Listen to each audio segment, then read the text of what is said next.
ဒါကတော့ကိုသမားကိုအာနာတဲ့ရောဘယ်လိုလုပ်ရမလဲဆိုတဲ့နီးလန်းပါစမီနီယာက penalty ကံမို့အစိမ့်သင့်ဖနီပြီးမယ်အစပိုင်းမှာတော့ပုံမှန် penalty တစ်ခုလိုပါပဲသူလိုရမှာကဘောလုံးကိုကန်သွင်းဖို့ပဲလीဒါပေမဲ့တေးချာကြည့်မယ်ဆိုရင်သူကလုံးဝမလှုပ်ရှားပဲငင်းနေတာကိုတွေ့ရပါလိမ့်မယ်သူကဘောလုံးပေးမှာဒီတိုင်းရက်နေပြီးကိုသမားကလည်းခြေစပ်လက်ဆန်လုတ်နေပါတယ်ဒီအနေထားကနေဂိုးဝင်အောင်ကန်ဖို့ဆိုတာမထင်နိုင်သလိုပါပဲသူရဲ့လက်တွေခြေထောက်တွေကလည်းအေးအေးဆေးဆေးအနေထားမှာရှိနေပါတယ်လူတိုင်းကသူ penalty ကန်တော့မှာမဟုတ်ဘူးလို့ထင်နေကြတာပါ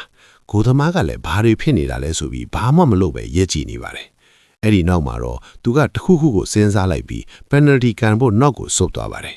ရုတ်တရက်သူကနောက်ကိုဆုတ်ပြီးအရှိန်နဲ့ပြေးဝင်လာပါတယ်ဒါပေမဲ့ကိုသမားကိုကြည့်မယ်ဆိုရင်တော့သူကအေးအေးဆေးဆေးရက်နေတော့မှာပဲ